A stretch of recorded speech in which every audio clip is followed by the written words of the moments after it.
고요한 새벽입니다. 아이의 잔잔한 숨소리가 방 안가득 흐르고 있습니다. 창밖에는 은은한 새벽빛이 번지고 있고, 당신은 그 아이의 얼굴을 바라보며 문득 이런 생각을 하신 적 있으신가요? 나는 이 아이에게 무엇을 물려주고 있을까? 혹시 지금까지 살아오며 짊어진 나의 무거운 짐이 이 아이에게도 이어지지 않을까 두려우신 적은 없으신가요? 돈이나 재산이 아니라 보이지 않는 업과 습관, 그 마음의 무늬가 자식에게 그대로 새겨질까? 그 걱정이 조용히 스며드는 순간이 있습니다.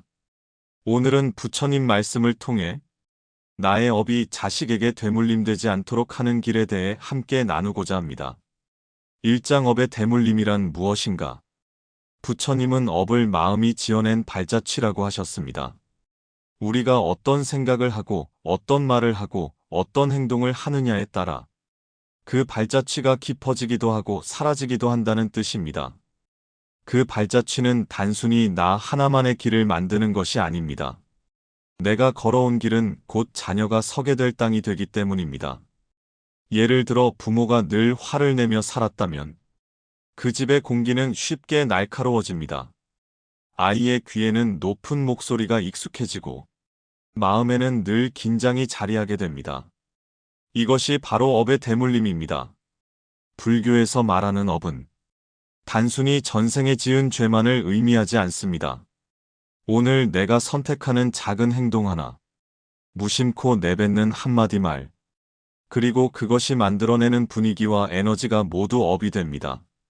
그 업은 피와 살처럼 직접 물려주는 것이 아니라 습관과 환경이라는 그릇 속에 담겨 자녀의 삶 속에 스며들게 됩니다. 이렇게 전해지는 업은 눈에 보이지 않지만 그 영향력은 때로 재산보다 더 강합니다.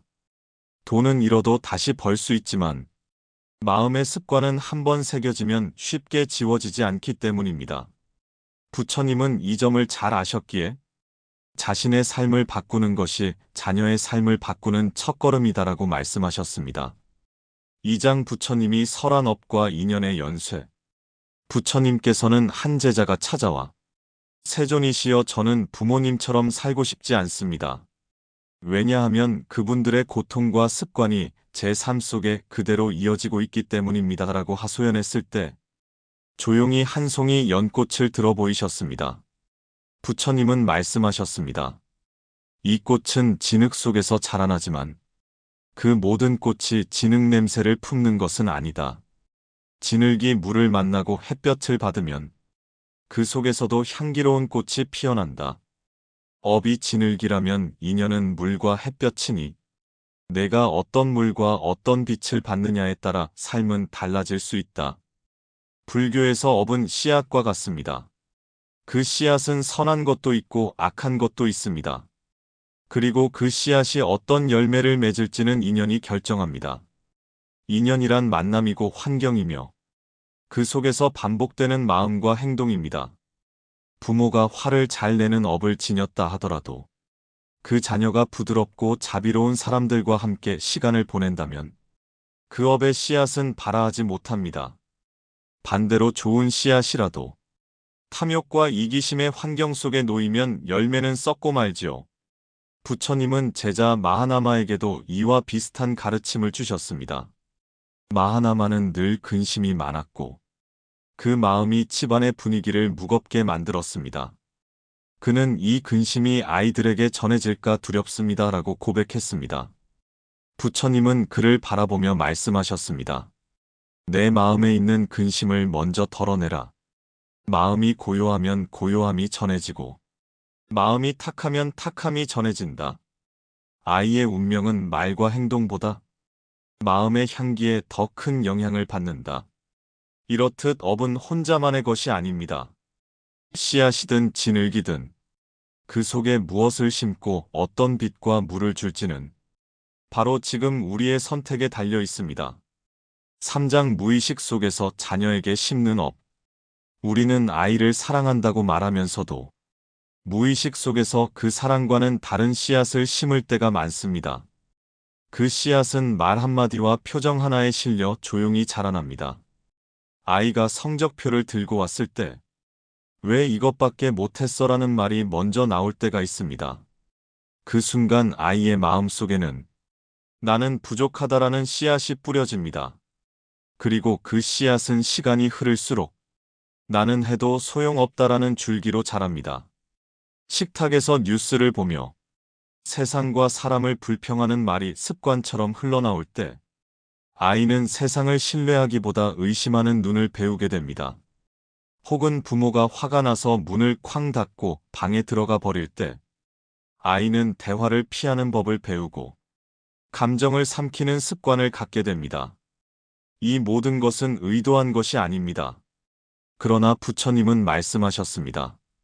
바람결에 날리는 꽃씨처럼 마음의 향기도 흩날려 어디엔가 내려앉는다. 우리가 매일 뿌리는 말과 표정은 아이의 마음밭에 스며듭니다. 그리고 그 밭은 시간이 지나면 그 아이가 걸어갈 길이 됩니다. 어떤 부모는 나는 아이에게 나쁜 말을 한 적이 없다고 말합니다. 하지만 부처님은 이렇게 말씀하셨습니다. 말을 하지 않아도 마음은 전해진다. 마음이 탁하면 눈빛이 흐려지고 마음이 맑으면 눈빛이 빛난다. 결국 아이는 부모의 마음 상태를 말보다 먼저 알아차립니다. 그래서 업을 끊고 싶다면 무엇보다 먼저 나의 마음을 살피는 일이 시작이어야 합니다. 사장 업을 끊기 위한 첫걸음 알아차림. 부처님은 마음을 지키는 것은 성을 지키는 것과 같다고 하셨습니다. 성문이 열려 있으면 누구든 드나들 수 있고 마음의 문이 열려 있으면 번뇌가 쉽게 들어옵니다. 업을 끊고 싶다면 먼저 그 번뇌가 들어오는 순간을 알아차려야 합니다. 알아차림이란 지금 내 마음에 무슨 생각이 떠오르고 어떤 감정이 올라오는지를 그 자리에서 보는 힘입니다. 예를 들어 아이가 실수를 했을 때 순간 화가 올라올 수 있습니다. 그때 내가 지금 화가 나고 있구나 하고 그 마음을 바라보는 것이 알아차림입니다. 부처님은 제자들에게 정념 수행을 가르치셨습니다. 정념이란 올바르게 마음을 기억하고 흐트러지지 않게 붙잡는 것입니다. 마치 바람에 흔들리는 등불을 두 손으로 감싸 불꽃이 꺼지지 않게 하는 것과 같습니다. 아이에게 무심코 상처 주는 말을 하려는 순간 숨을 한번 깊게 들이마시고 이 말이 복을 짓는 말인가 업을 짓는 말인가 스스로에게 묻는 습관, 이것이 바로 정념의 첫걸음입니다. 한 스님은 이렇게 비유했습니다. 마음은 날카로운 붓과 같아서 한번 그으면 지워지지 않는 글씨를 남긴다. 그 글씨를 아이 마음에 새기기 전에 붓끝을 한번 멈춰라.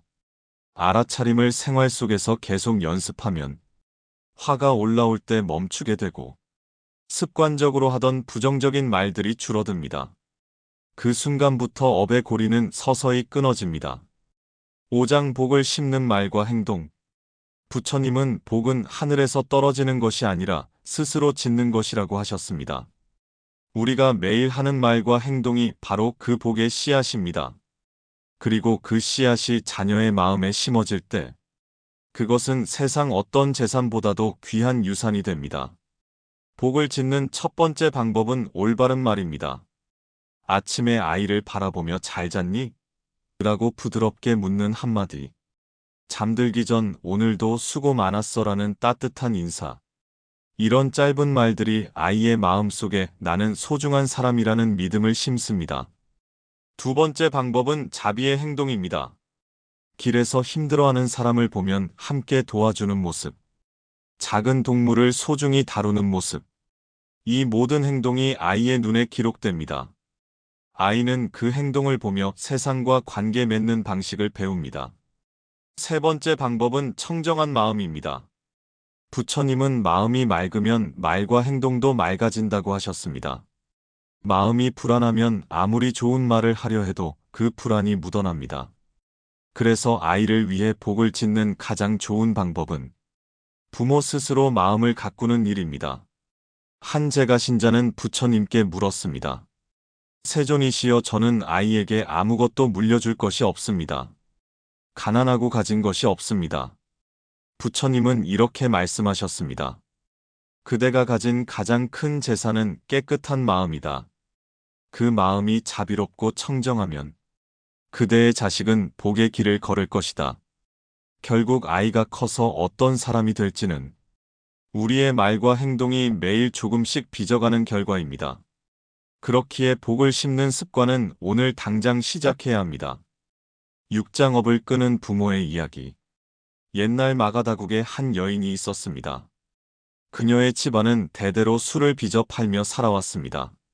아버지도 어머니도 그 이전의 조상들도 모두 술을 팔며 생계를 이어왔지요.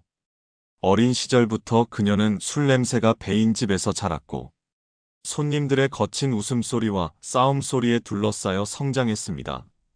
성인이 된 그녀는 자연스럽게 부모의 일을 물려받았습니다. 그녀의 삶은 그저 하루하루 술을 만들고 파는 일로 흘러갔습니다. 그런데 아이가 태어난 날, 그녀는 아이의 작고 부드러운 손을 잡으며 마음속에 설명할 수 없는 불안을 느꼈습니다. 이 아이도 나처럼 살게 되는 건 아닐까? 어느 날 부처님이 마을을 방문하셨습니다. 그녀는 아이를 안고 법문을 들으러 갔습니다. 부처님은 군중 앞에서 이렇게 말씀하셨습니다. 물은 그릇의 모양을 따라 흐르고 아이의 삶은 부모의 길을 따라간다. 그러나 그릇을 바꾸면 물길도 바뀌고 길을 바꾸면 발자국도 달라진다. 그 말이 그녀의 가슴을 깊이 울렸습니다. 집으로 돌아온 그녀는 과감히 술독을 비우고 그 자리에 곡식을 담기 시작했습니다.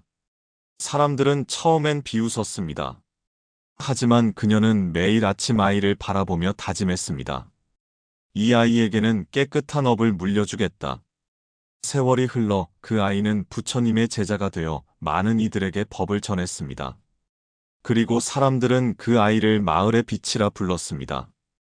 그 빛은 어머니가 끊어낸 한 세대의 업에서 시작된 것이었습니다. 부처님은 이 이야기를 들은 제자들에게 말씀하셨습니다. 한 사람이 마음을 바꾸면 그 사람의 후손 100대까지 복이 미친다. 7장 업을 끊고 복을 잇는 삶의 습관. 부처님은 오늘의 마음이 내일의 길을 만든다고 하셨습니다. 업을 끊고 복을 잇는 일은 거창한 결심보다 매일의 작은 실천에서 시작됩니다. 첫째, 하루 한 번 고운 말로 마무리하기. 잠들기 전 아이에게 오늘 고마웠던 일을 이야기해 주세요. 그 한마디가 아이의 하루를 따뜻하게 덮어줍니다. 둘째, 화가 날 때는 숨부터 고르기. 순간적으로 올라오는 말과 행동이 업을 만듭니다. 숨을 3번 고르고 말하면 그 말 속에 여유와 자비가 담깁니다. 셋째, 아이와 함께 복 짓는 행동하기. 길가 쓰레기를 줍거나 작은 동물을 보살피는 일을 같이 해보세요. 이 경험이 아이에게 세상을 따뜻하게 만드는 법을 가르칩니다. 넷째, 불평 대신 감사의 말을 선택하기. 식탁에서, 대화 속에서 감사의 말이 습관이 되면 그 집의 공기 자체가 맑아집니다. 다섯째, 매일 마음 점검하기. 하루를 마무리하며 오늘 내가 지은 업은 무엇이었나를 돌아보세요. 깨닫는 순간부터 바뀌는 힘이 생깁니다. 이 5가지는 작지만 강력합니다. 왜냐하면 아이는 부모가 하는 대로 배우기 때문입니다. 부처님은 말씀하셨습니다. 자신을 바르게 세우면 가르치지 않아도 가르침이 된다. 우리는 종종 자식이 잘 되길 바라면서도 정작 그 길을 막는 돌을 우리가 놓고 있다는 사실을 모릅니다. 나의 말 한마디, 나의 표정 하나, 나의 작은 습관이 아이의 마음속에 씨앗처럼 뿌려집니다. 그 씨앗이 복이 될지 업이 될지는 오늘의 나에게 달려 있습니다. 부처님은 말씀하셨습니다. 부모는 자식의 첫 번째 세상이며 그 세상이 맑으면 아이의 마음도 맑아진다. 혹시 여러분의 마음 속에도 대대로 이어져 내려온 무거운 습관이 있습니까? 그것이 불평이든 분노든 절망이든 오늘 여기서 멈추십시오. 대신 자비와 감사의 말을 심으십시오. 그 말이 자식의 길을 환하게 비추는 등불이 됩니다. 오늘의 선택이 100대 후손까지 영향을 미친다고 했습니다. 그러니 지금 이 순간부터 아이에게 물려줄 유산이 복과 사랑이 되도록 살아가시길 바랍니다. 지금 마음 머무는 곳을 구독하고 다음 말씀도 함께 들어보세요.